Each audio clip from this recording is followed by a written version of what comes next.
November 15 పునీత Albert గనుడు. పీఠాధిపతులు, శ్రీసభ పండితులు, మతసాక్షి. క్రీస్తు శకం 1206 నుంచి 1280. జ్ఞానము అనగా అది దైవశక్తి యొక్క శ్వాసము, ప్రభు మహిమ యొక్క స్వేచ్ఛమైన ప్రవాహము. అది ప్రతి తీరమునను కొందరు భక్తులలోనికి ప్రవేశించి వారిని దేవుని సన్నిహితులుగా, ప్రవక్తలనుగా మార్చివేయును.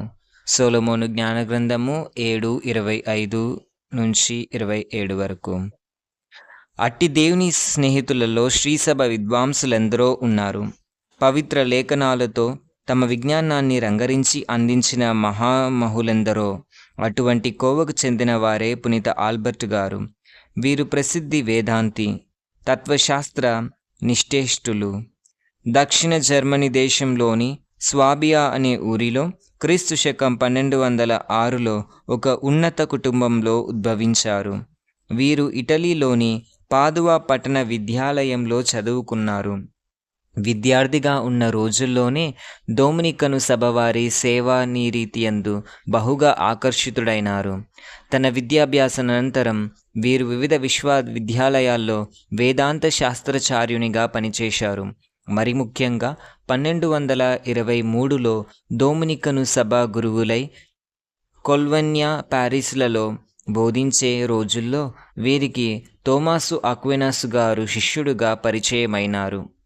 ఆ దినాల్లో అక్వినాస్ గొప్ప మేధావి అని వీరు గుర్తించారు.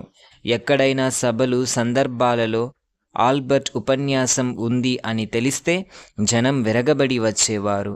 తత్ఫలితంగా సభా మందిరాలు సరిపోక ఒక్కోసారి బహిరంగ ప్రదేశాల్లో ఏర్పాటు చేసేవారు. క్రీస్తు శకం 1254లో ఫాదర్ ఆల్బర్ట్ గారు జర్మనీ ప్రాంత మఠాధికారిగా ఎంపికైనారు. అయితే 2 సంవత్సరాల తరువాత తన పదవిని పరిత్యజించి మరికొన్ని ప్రత్యేక శాస్త్రాలను అధ్యయనం చేసేటందుకు ఉపక్రమించారు. 1206లో 4వ అలెగ్జాండర్ పోపు గారి ఆజ్ఞానుసారం రెజెన్స్బర్గ్ పీఠానికి బిషప్ బాధ్యతలు గైకొన్నారు. కేవలం 2 సంవత్సరాలు ఈ బాధ్యతను సమర్థంగా నిర్వహించి మరలా ఈ పదవికి కూడా రాజీనామా సమర్పించారు. మత యుద్ధంలో పాల్గొనే విశ్వాసులకు ఉత్తేజపరిచే బోధకులుగా సేవలందించే పని చేపట్టారు. 1274లో ఫ్రాన్స్లోని లయన్స్ నగరంలో జరిగిన మత మహాసభలలో పోపుగారి ఆదేశాల చొప్పున పాల్గొన్నారు.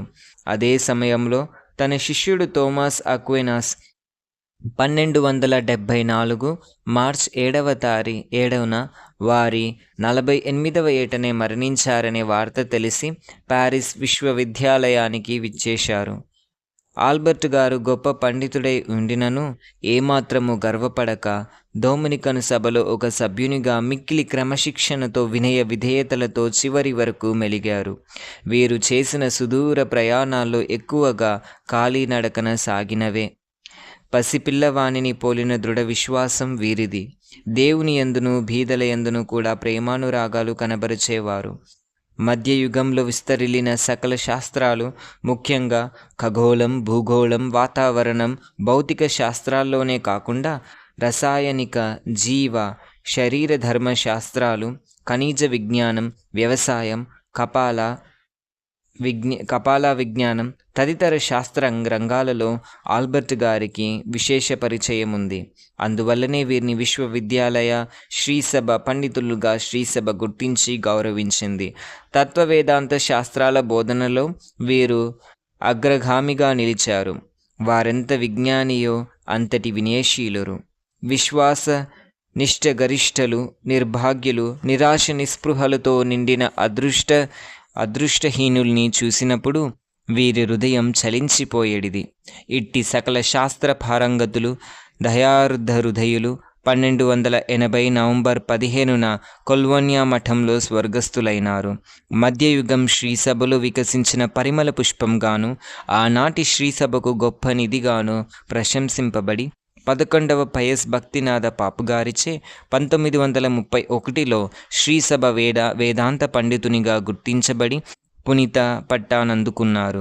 నేటి విశ్వాసులు, గురువులు, మఠవాసులకు పునీత ఆల్బర్ట్ తన జీవన సరళి, శైలి, విశ్వాసం, విధేయత, సరికొత్త విషయాల ఎడల జిజ్ఞాసి ద్వారా మంచి మార్గదర్శి, మహర్షిని అని కీర్తింపబడ్డారు. ఆల్బర్ట్ అనగా గొప్ప జ్ఞానం గల, ప్రసిద్ధికెక్కిన అని అర్థం.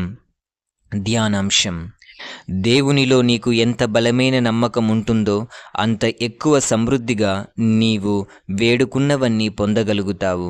పునీత ఆల్బర్ట్ గనుడు.